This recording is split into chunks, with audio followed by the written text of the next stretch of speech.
بسم اللہ الرحمن الرحیم۔ السلام علیکم ورحمۃ اللہ۔ معزز طلبہ کیسے ہیں؟ خیر و عافیت سے ہیں؟ سبق نمبر 174 پڑھتے ہیں آج، اور باب الجنایات میں جو فصل ہم نے شروع کی تھی شکار سے متعلق، حرم کے شکار سے متعلق، تو وہ اپنے اختتامی مراحل کی طرف ہے۔ ایک دو اسباق اس کے رہ گئے ہیں۔ آج کے سبق میں ہم بات کرتے ہیں کہ محرم کا شکار کو لے کر حرم میں داخل ہونا۔ باہر سے جب وہ شکار کو لے کر حرم میں داخل ہوگا تو حرم کے تقدس کی وجہ سے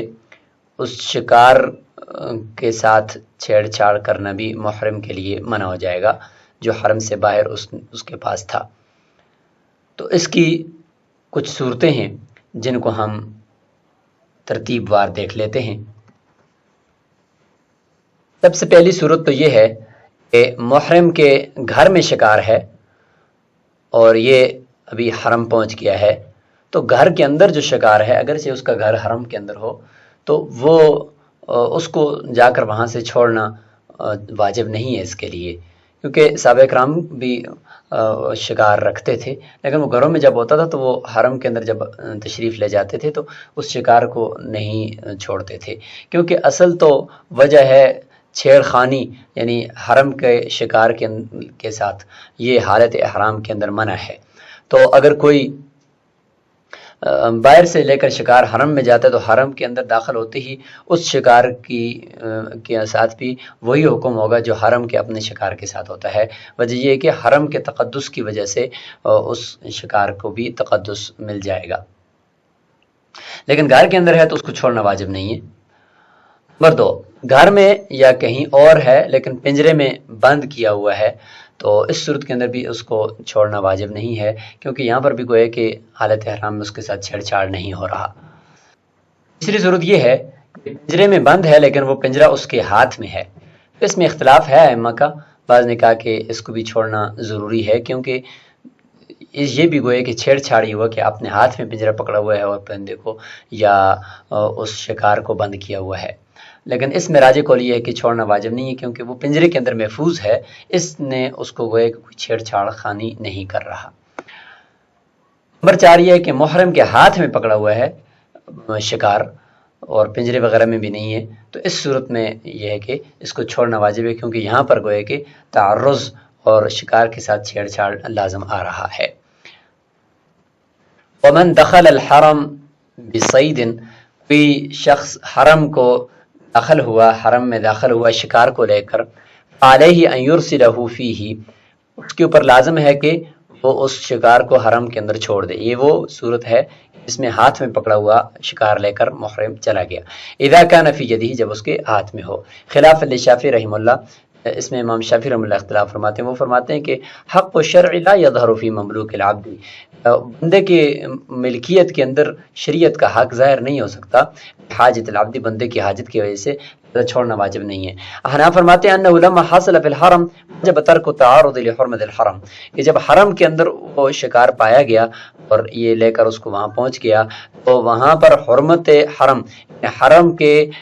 حرمت کی وجہ سے اس کے ساتھ چھیڑ چھاڑ کرنا نہ ہو گیا۔ اذ سارا ہوا ان سید الحرم، کیونکہ اب وہ شکار حرم کا شکار بن گیا ہے، فاستحق الامن، امن کا وہ مستحق ہو گیا ہے، لما روینا، جیسے کہ ہم نے روایت کی ہے،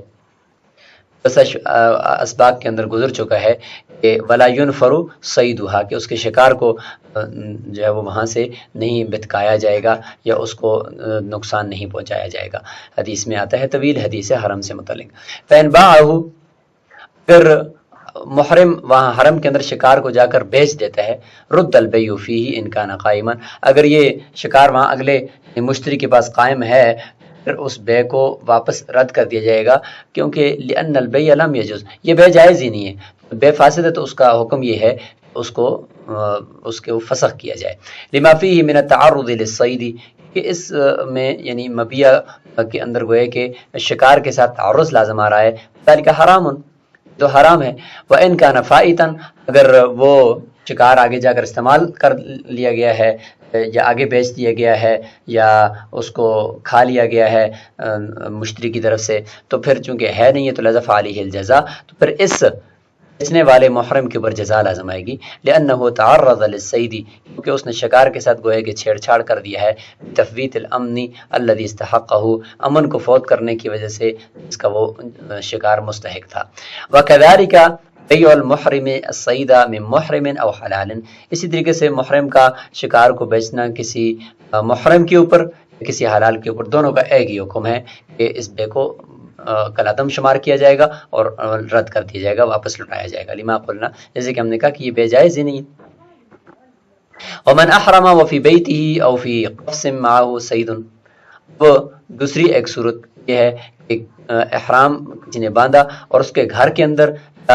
اس کے ساتھ ایک، یہ تیسری صورت ہو جائے گی کہ اس کے ساتھ ایک پنجرہ ہے، پنجرے کے اندر صید شکار ہے، فلیس علیہ ان یرسلہ، تو اس کے اوپر لازم نہیں ہے کہ وہ اس کو چھوڑ دے حرم کے اندر۔ وقال شافعی رحمہ اللہ علیہ ان یرسلہ، یہاں پہ امام شافعی رحمہ اللہ فرماتے نہیں، یہاں پہ یہ ہے کہ اگر گھر کے اندر یا پنجرے کے اندر ہے تو اس کو چھوڑ دینا چاہیے، لأنہ متعرض للصید بامساکہ فی ملکہ، کہ یہاں پر وہ ایک شکار کو اپنی ملکیت کے اندر روکنے کی وجہ سے گوئے کہ اس کے ساتھ چھیڑ چھاڑ کر رہا ہے، فسارہ کما اذا کان فی یدہ، یہ ایسے ہی ہوگا جیسے کہ وہ اپنے ہاتھ میں لیے ہوئے ہو۔ ورنہ احناف فرماتے ہیں ان صحابہ رضی اللہ عنہم کانوا یحرمون، وہ احرام باندھتے تھے، فی بیوتہم صیود و دواجن، اور ان کے جو گھر تھے ان کے اندر شکار بھی ہوتے تھے، اور دواجن داجنہ کی جمع یعنی وہ جانور جو پالتو جانور ہوتے ہیں اور جو گھروں کے اندر مانوس کر کے پالے جاتے ہیں وہ بھی ہوتے تھے۔ لم ينقل عنہم ارسالها، لیکن ان سے کوئی کہیں بھی روایت سے یہ ثابت نہیں کہ انہوں نے اس کو چھوڑا ہو احرام کی حالت میں جا کر گھر سے۔ وبذلك جرت العادۃ الفاشیہ، اسی وجہ سے یہ مشہور جو عادت ہے یہ چلی آ رہی ہے۔ وہی من احدى الحجج،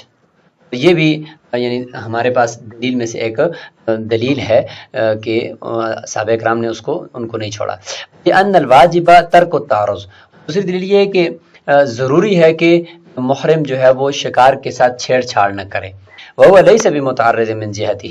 اور یہ جو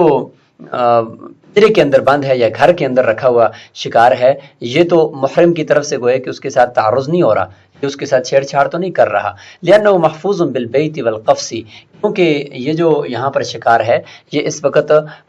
گھر کے اندر پنجرے کے اندر محفوظ ہے، محرم اس کے ساتھ چھیڑ چھاڑ نہیں کر رہا، لا بھی، نہ کہ محرم کی وجہ سے اس کے ساتھ کوئی چھیڑ خانی کرنے کی وجہ سے اس کے ہاتھ میں وہ محفوظ ہو، ہاتھ میں نہیں ہے کہ وہ پنجرے کے اندر محفوظ ہے یا کمرے کے اندر محفوظ ہے، غیر انہ فی ملکی، ہاں یہ بات تو ہے کہ وہ اس وقت اس کی ملکیت میں ہے۔ ولو ارسلہ فی مفازۃ، پھر فرض وہ اس کو جنگل میں چھوڑ بھی دیتا ہے پھر بھی وہ اس کی ملکیت میں ہی رہے گا، فہو علی ملکہ، یہ فرما رہے ہیں کہ جب کمرے کے اندر ہے یا پنجرے کے اندر ہے محرم خود اس کو چھیڑ چھاڑ نہیں کر رہا ہے، یہ محفوظ ہے اس وقت، لہذا وہ اس کی ملکیت میں ہی رہے گا، اگرچہ وہ اس کو جنگل میں چھوڑے یا گھر میں چھوڑے، لہذا چھوڑنے کی ضرورت نہیں ہے، وہ اس کی ملکیت میں ہی رہے گا۔ لا معتبر ببقاء الملک، ملکیت کی بقا کا اعتبار نہیں ہے، یعنی یہ اعتبار نہیں ہے کہ جب تک کہ شکار اس کی ملکیت میں ہے تو گویا کہ وہ چھیڑ چھاڑ کر رہا ہے تو لہذا ملکیت سے نکالو، نہیں، ملکیت سے ہر صورت نکالنا مراد نہیں ہے، یا ملکیت کا باقی رہنا یہ کہیں احرام سے مانے ہے، ایسا نہیں ہے، ملکیت کے باقی رہنے کا اعتبار نہیں ہے، لہٰذا صرف اتنا اعتبار ہے کہ ہاتھ سے چھیڑ چھاڑ نہ کر رہا ہو، بس اگر کر رہا ہے تو چھوڑنا پڑے گا، نہیں کر رہا تو بے شک ملکیت میں رہے۔ قیل، ایک روایت ہے کہ اذا کان القفص فی یدہ، اگر پنجرہ اس کے اپنے ہاتھ میں ہے، تو یہ تھا کہ گھر میں ہے کہیں پنجرے وغیرہ میں، اب یہ کہ پنجرہ اس کے ہاتھ میں ہے، لزمہ ارسالہ، روایت یہ کہ اس کو چھوڑنا ضروری ہے شکار کو، لیکن علی وجہ لا یضیع، اس طور پر کہ وہ ضائع نہ ہو جائے، یعنی اس طریقے سے کہیں چھوڑے کہ وہ شکار ضائع نہ ہو جائے۔ قال فإن أصاب حلال صیدا ثم احرم، اب اگلی صورت، ایک حلال شخص ہے اس نے شکار پکڑا اور اس کے بعد احرام باندھ لیا، فارسلہ من یدہ غیرہ، ایسا ہوا کہ اس کے ہاتھ سے کسی دوسرے آدمی نے اس کو چھڑوا دیا، فرماتے ہیں کہ یضمن عند ابی حنیفہ رحمہ اللہ، جس نے چھڑوایا ہے نا وہ ضامن ہوگا اس شکار کا، سیبین فرماتے ہیں کہ ضامن نہیں ہوگا، لأن المرسل، سیبین فرماتے ہیں کہ لأن المرسل آمر بالمعروف ناہی عن المنکر، لیے کہ جس نے چھڑوایا ہے وہ چھڑوانے والا شخص وہ گویا کہ نیکی کا حکم کرنے والا اور برائی سے روکنے والا ہو گیا ہے، کہ اس نے سمجھ لیا کہ بھائی بندے نے اب احرام باندھ لیا ہے، اب اس کے پاس شکار تو نہیں ہونا چاہیے، اس نے پکڑ کر چھڑوا دیا۔ وما علی المحسنین من سبیل، اور آیت میں بھی ہے کہ نیکی کرنے والوں کے اوپر کوئی بھی گناہ نہیں ہے، کوئی بھی اس کے اوپر تاوان نہیں ہے۔ وَلَهُ، امام صاحب فرماتے کہ انہ ملک الصید بالاخذ ملکا محترما، کہ جب اس نے شکار کو پکڑا ہے نا، شکار کا مالک جب ہوا ہے پکڑنے سے، تو اس وقت اس کی ملک اعتبار کیا ہے، وہ ملک محترم ہے، کیونکہ اس وقت وہ حلال تھا تو اس وقت گویا کہ شکار اس کا ملکیت میں آ گیا تھا۔ لا یبطل احترامہ، اس کی ملکیت کا احترام باطل نہیں ہوگا بے احرام ہی، اس کے احرام باندھ سے ایسا نہیں ہوگا کہ جب بھی کوئی بندہ احرام باندھے گا تو اس کی ملکیت میں جتنی بھی شکار ہوگا یا کوئی چیز بھی گھر میں ہوگا، پنجرے میں ہوگا، جہاں پر بھی ہوگا تو وہ سارے کا سارا باطل ہو جائے گا، ایسا نہیں ہوگا۔ وقد اتلفہ المرسل فیضمنہ، پس مرسل نے گویا کہ اس کو ضائع کر دیا ہے اس کی ملکیت کو، تو وہ ضامن ہوگا۔ بخلاف ما اذا اخذہ فی حالت الاحرام، ہاں بخلاف اس صورت کے کہ اس نے اس شکار کو حالت احرام میں پکڑا ہو، تو اس صورت میں فرماتے کہ اب اگر کسی نے اس سے ہاتھ سے چھڑوا دیا تو وہ چھڑوانے والا ضامن نہیں ہوگا، لأنہ لم یملکہ، کیونکہ حالت احرام میں تو یہ شکار کرنے کی وجہ سے اس شکار کا مالک ہی نہیں ہوا سرے سے۔ اب ایک سوال ہے، سوال یہ ہے کہ ٹھیک ہے حالت احرام میں اس نے شکار نہ پکڑا تھا اور حلال ہونے کی حالت میں پکڑا تھا، لیکن جب احرام باندھ لیا تو پھر تو اس کے لیے ضروری تھا کہ وہ شکار کے ساتھ چھیڑ چھاڑ نہ کرے اور اس کو چھوڑ دے، تو وہ کام اس محرم نے خود کرنا تھا۔ جب اس کے پاس دوسرے کسی بندے نے کھڑے اس سے شکار کو پکڑ کر چھوڑ دیا، تو یہ کام کسی دوسرے نے کر دیا، تو دوسرے نے کرنے کی وجہ سے پھر اس کے اوپر ضمان نہیں آنا چاہیے، کیونکہ وہی کام تو محرم نے کرنا تھا۔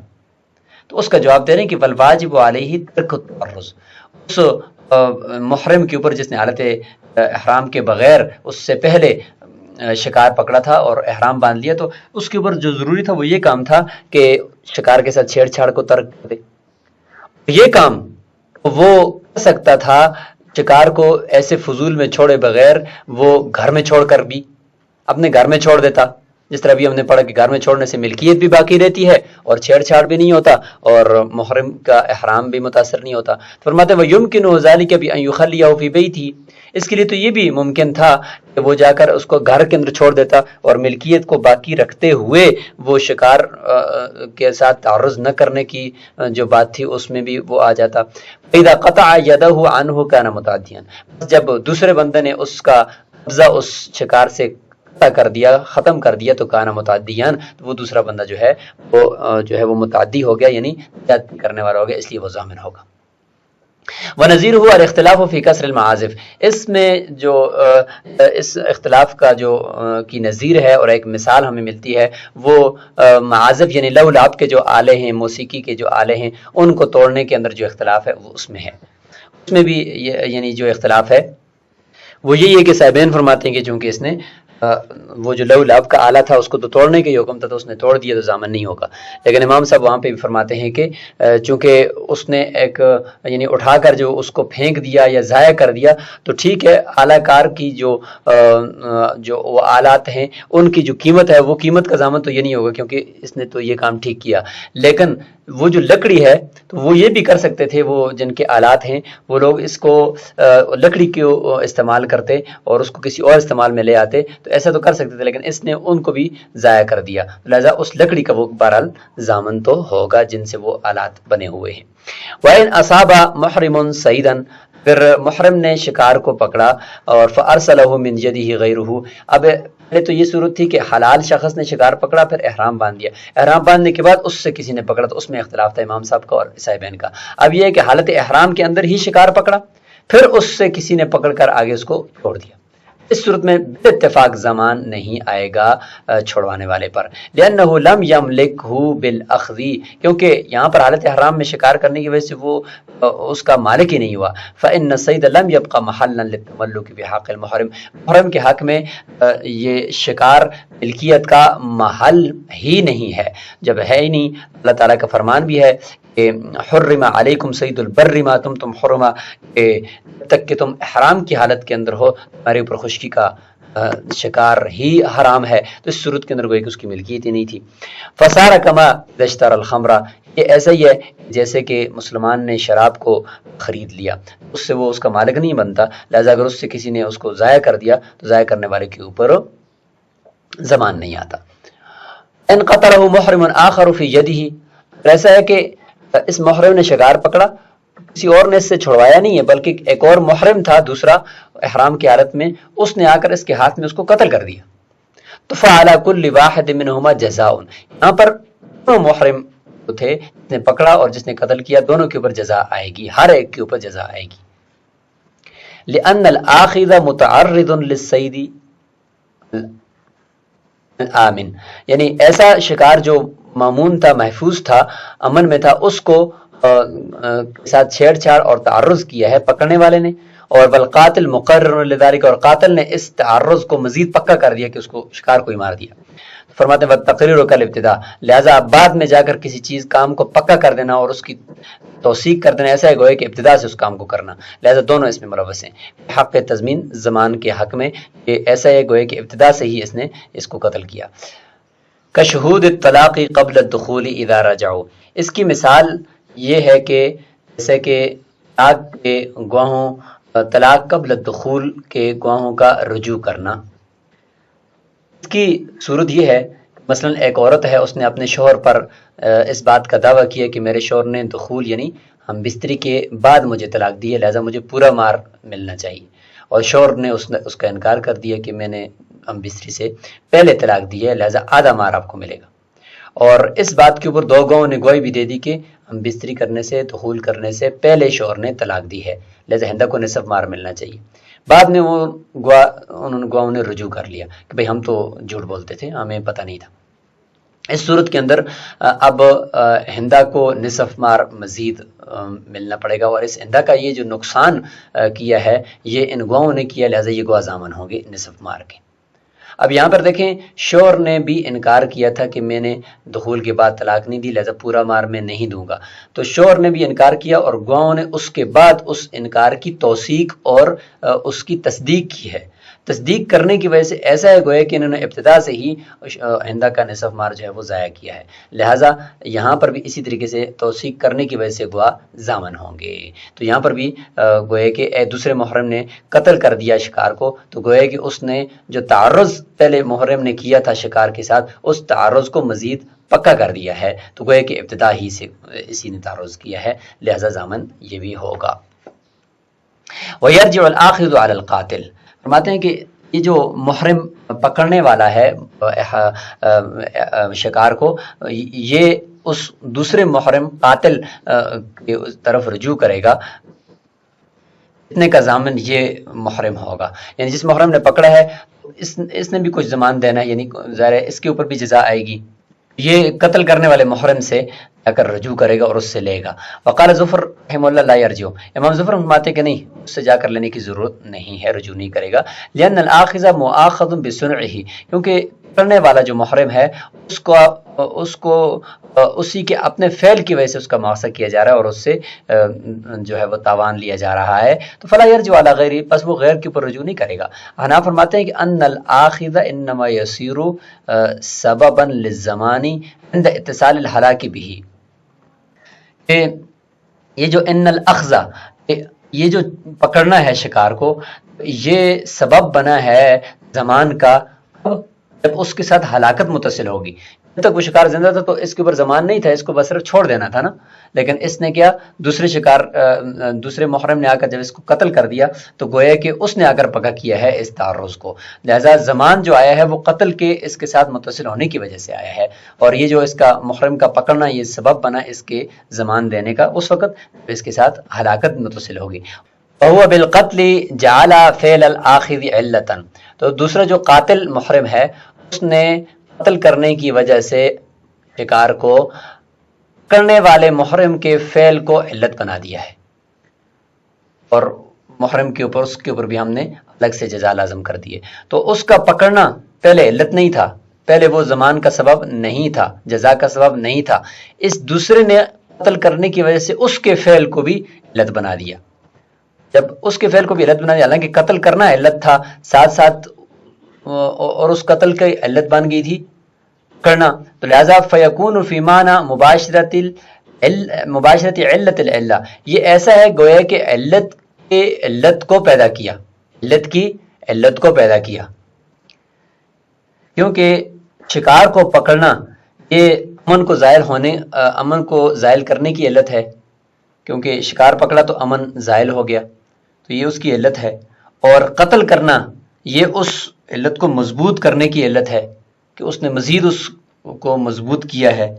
تو اس لیے ایسا ہو گیا کہ قتل کرنے والا وہ گویا کہ علت کی علت کا ارتکاب کرنے والا بن گیا، تو فیحال بالزمان علیہ، اس زمان جو ہے وہ